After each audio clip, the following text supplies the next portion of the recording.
新闻头起先赶紧来关心宝林地市的食物中毒风波。目前已经有18病例啊，其中2个人死亡。卫福部昨证实，伫咧第一个死者体内有验到全台头一个米甲菌酸，而且伫咧头拄只另外一个死者的体内嘛有验出米甲菌酸。这款毒素若是食到，上紧20点钟内就会中毒发病死亡。有医师认为，台湾遮尔热，淀粉做的物件若是保存无好势，恐惊就会出现米甲菌酸。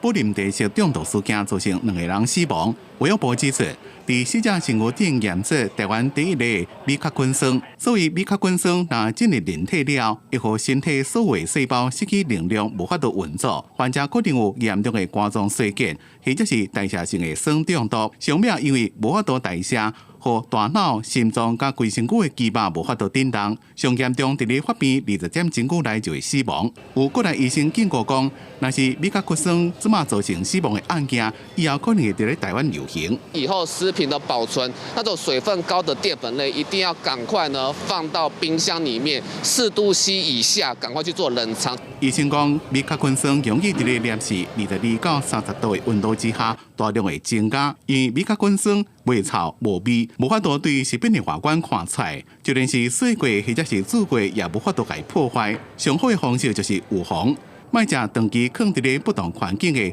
淀粉化学食品。若是米甲菌酸万一伫咧台湾流行，以后要安怎做好食品的保存？如果要安怎控制米甲菌酸不会扩散出去，是正重要的问题。过去常比较查出来比较多的就是添加防腐剂的部分，有一些的微生物的致病菌，以后是不是要把这个微酵菌酸的话，这个把它列入检验的项目？这个可能还要再跟中央讨论。这个菌种呢，就是控制在一个可控制的范围，而没有扩散到我们的植物、我们的食物链、我们的生态里面。伫目前宝林地烧中毒案件，全台湾通报件数是18件，有2件死亡。有5位民众到家户病房，万一若是米甲菌酸侵入人体了，只可能透过肺腔置换手术来治疗，所以希望民众爱特别注意。记者综合报道。